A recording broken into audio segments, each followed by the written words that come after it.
Hello and welcome to Wolf Ridge Woodworking. Today is part 2 in a 3-part series, making a Shoji style lamp with a Kumiko pattern.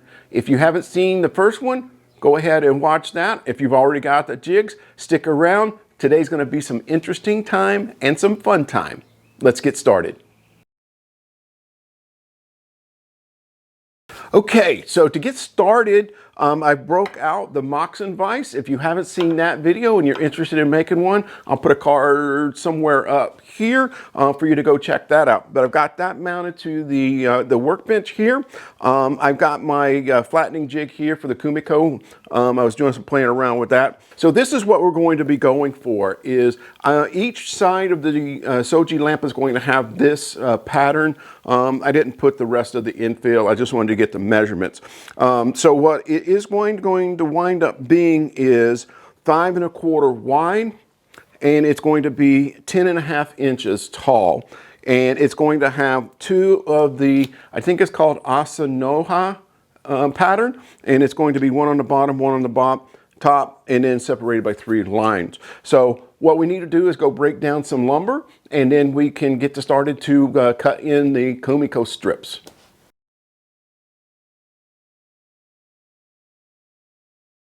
So off camera, I broke these down into smaller sections from a larger piece of basswood. I think in other countries it's called lime wood. And this is about 1 1/4 inches thick, and it is about 18 inches wide. And I think it's roughly 5 inches here. The measurement doesn't matter. It's more about I'm shooting for pretty close to a 1/2 inch thick once I rip these in two. And again, the length is dependent upon how long the Kumiko is that you're going to be making. So anyway, so I've got this already set up to be able to cut these in half, and then we're going to send them through the planer to flatten out and get parallel, or yeah, something like that, square to the other side, something like that.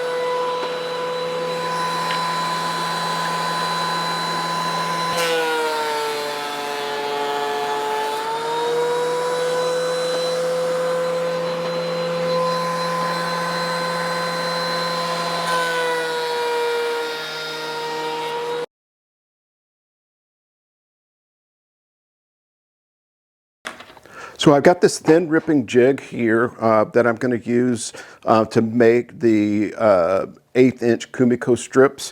That's the size of the blade. I'll leave links to this down in the description if you want to pick up yourself one. So we just need to rip one, check it out, see how close it is, because I do want to flatten them and take the saw marks off of it.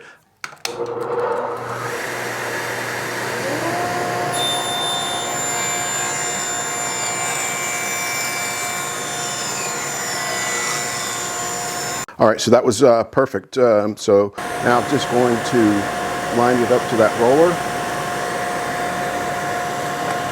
and then lock it off, and we're going to just cut a bunch of strips.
So we're going to be cutting it where it's, you know, a 1/2 inch from the bottom, and then that's a 1/2 inch separation, 2 inches, 2 inches, and these three are 1/2 inch separated, 2 inch, 2 inch, 1/2 inch, 1/2 inch. So that's the pattern that we're going to be going for. So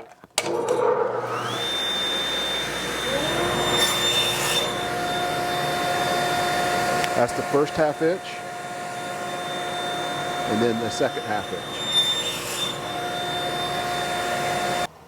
Okay, so I did 2 cuts of 1/2 inch, like I said before.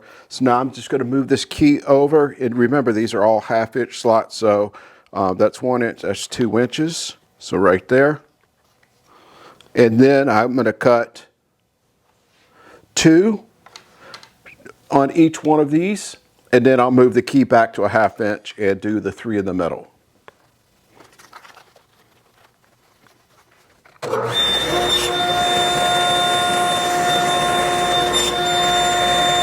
Okay, so now I need 2 1/2 inch pieces, so I'm going to move this key back to the 1/2 inch slot,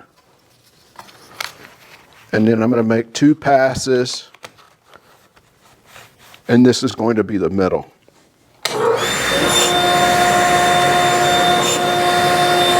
So now we're going to do 2 more 2 inches. So let's move this back over to the 2 inch slot. And now we can make 2 more passes at that.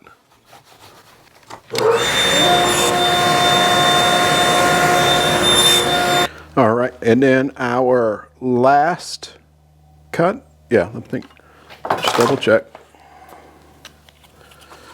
Let's see, 2, 1, 3, 1, 1. Okay, so one last cut at 1/2 inch. So we'll move our key back here. And now we can make our last cut.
All right, I'd shot a whole series of doing another panel, and it wasn't very good. So I'm going to save you from that and just go ahead and show you what I've learned. I've been doing this for a little bit, and let me show you kind of what I've learned and how to explain it. So basically what I need to do is I need to get something close to this dimension here, these diagonals. That's what I'm doing first.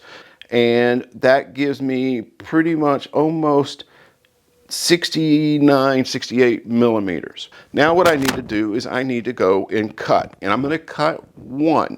And then once I get that 1 to fit, now I know the right length and I know how to set the jigs. So let's go and get that 1 cut. So now it's time to cut the 45-degree bevels. This is my 45-degree side. So now what we need to do is adjust our fence so that the front of this just barely touches the front of here. The bottom side is on that, okay? So then we are gonna lock this down, and then we're gonna trim it. I like to use a 1-inch chisel. It just gives me a little bit more surface area to make sure that it's maintaining flatness. And then just take a little bit off at a time until you don't get any more. And just knock off the little fuzzies. Flip it over. Same thing on this side, just a little bit at a time. Okay, it goes really quickly. So then you flip it over to the other side and cut the other angle. And we may have to do this a couple of times, okay?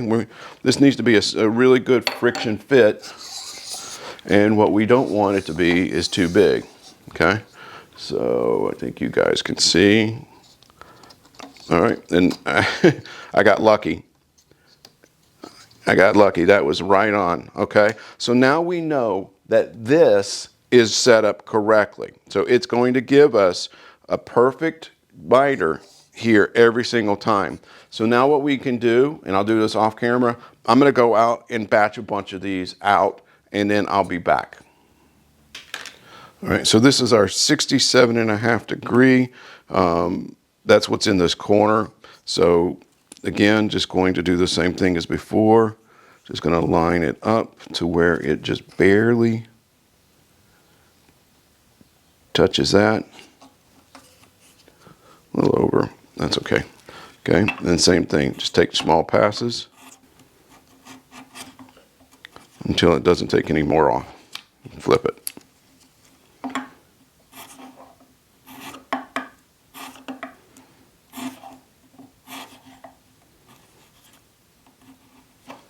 Okay.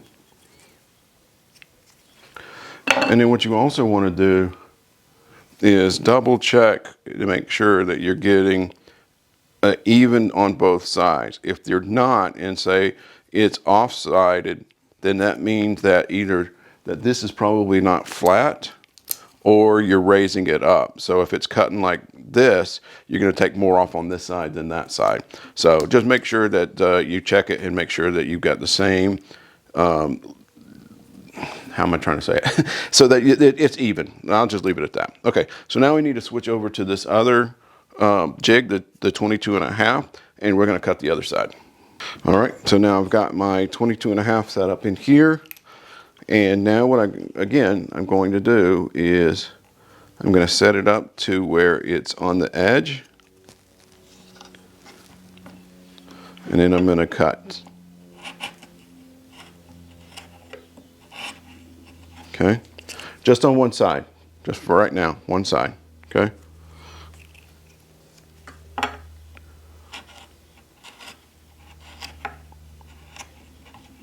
Okay, so now the test is I'm going to put it into one of these triangles, okay, with the angles touching, okay? So this needs to go in there smoothly, no gaps, and you can see that it's way too big. You cut a little bit, you try it. You cut a little bit, you try it until you get a perfect fit. And move it up, a little bit at a time.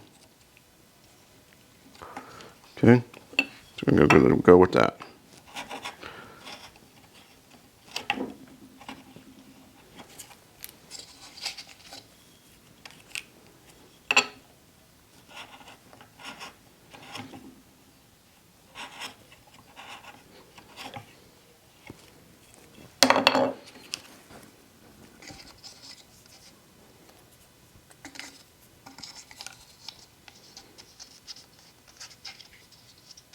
All right, so it's very close. I'm going to try and show you what I mean by that's close but not perfect, okay? This one goes here.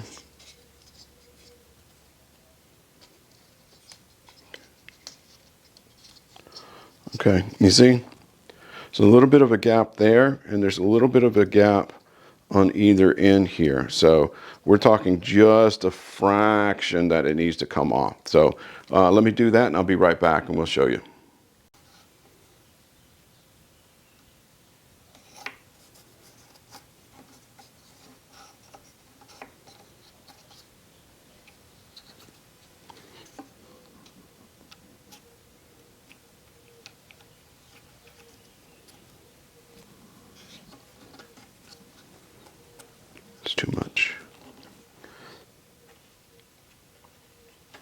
really just a little bit.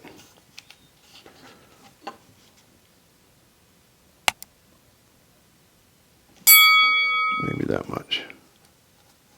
Yeah. I'm trying to do this with the camera in the way. Okay. I'm going to do this one.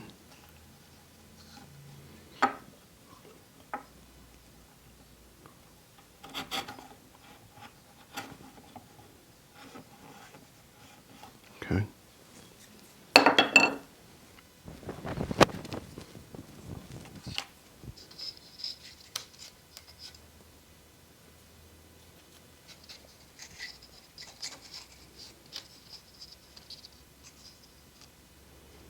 Okay, there, that's perfect. Okay, so now what we need to do is move the fence just a little bit, because this needs to be 1/3 here and 2/3 of the width here.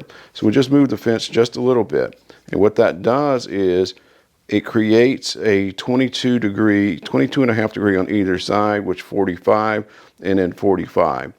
So I should also add here that what you're going to want to do is, because you're going to move the fence and you're going to not want to have to readjust it. You can, but what you want to do is once you get these angles set, so I've got a 22 and a 67 angle block set up for the right width or the length. Now I'm going to go out and batch all the ones that I need.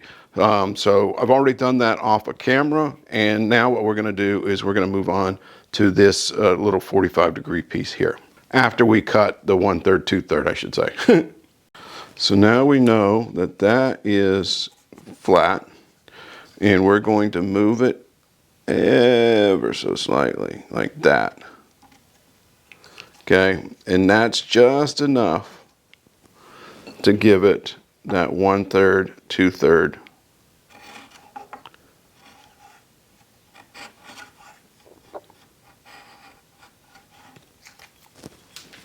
Okay, let's see. Hopefully you can see that. It's about 1/3, 2/3. Okay, so then let's cut the other one.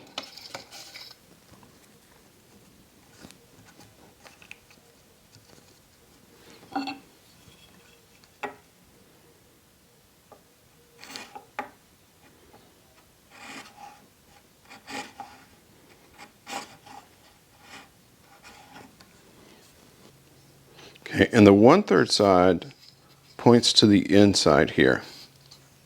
Okay, so you got to make sure you get that lined up.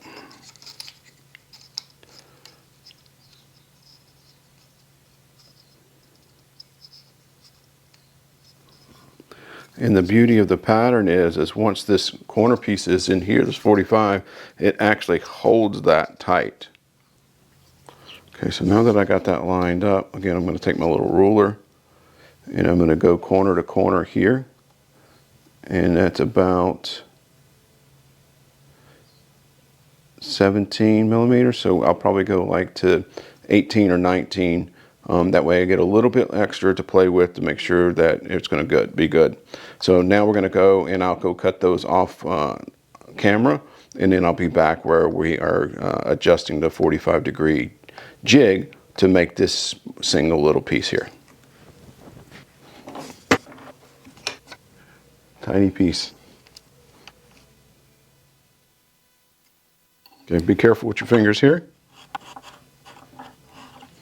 Okay, flip it over. Okay, well, we're going to do the other side. And just, again, watch your fingers and keep that chisel flat.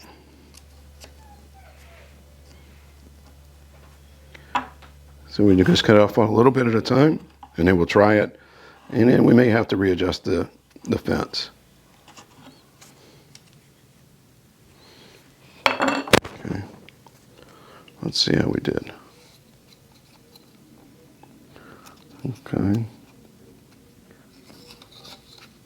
Sometimes it's a little hard to get these in place, so you just got to fiddle with it. See, like I thought maybe that was too long, but it's such a tight fit that if it's off slanted a little bit, then, you know, it won't go in. So you really got to have both sides in there at the same time. And there you go. So, and again, friction fit is not coming out. So let me show you the top. I did this again off camera. I wanted to show you what the complete pattern looks like.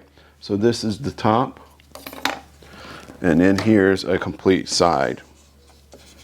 And again, keys to it is once you get these jigs set up and you know how wide the cut needs to be, set up a system, cut all the pieces that you need. So like cut all the 67.5 for, you know, when we did the diamond pieces. Cut all the ones that you need for that. That's gonna fill in everything. Then come over here, cut that one angle of the 22.5. And then once you get all of the pieces cut, move this up a little bit and cut it. So again, you just work in batches so that you're not moving the jigs around and things like that. Those are some of the mistakes that I made last time. Again, new to this, and I can tell as I did this as I got better. So for instance, you can see like a lot of gaps here where if I turn it around, you can see how tight that is. And that's just because I got better as I did more of them. So stay with it. Alrighty, so that is going to do it. I hope that you got something out of this. Stick around. I'm going to be making the third part of the video soon in making the lamp. You know, you can scale these up as big or small as you want.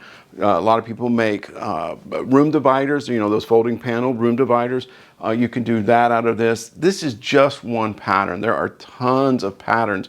I'll put links to Des Kane's book, or King's, down in the Des King's books. It's a tongue twister, down in the description. So if you want to check out more of his patterns, you can. He's really a good authoritative source on all things Kumiko. So anyway, so that's going to wrap it up here. You probably might have noticed this little blue band in a couple of the last videos.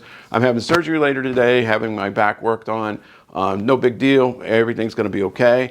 But I will be out for a little bit. So I've been trying to get content ready, and I've been cramming it in over a week or 2 weeks. So that's why the band's there. Can't take it off until after surgery. Anyway, enough about that. So hopefully you enjoyed it. If you did, give it that thumbs up. If you want to drop a comment, do that. All those things help the channel out. Hit that subscribe button so you can make sure that you don't miss it when I finish this lamp. If you want, check out a video up here. Subscribe down here. And until next time, I wish you and your family a blessed day. Thank you.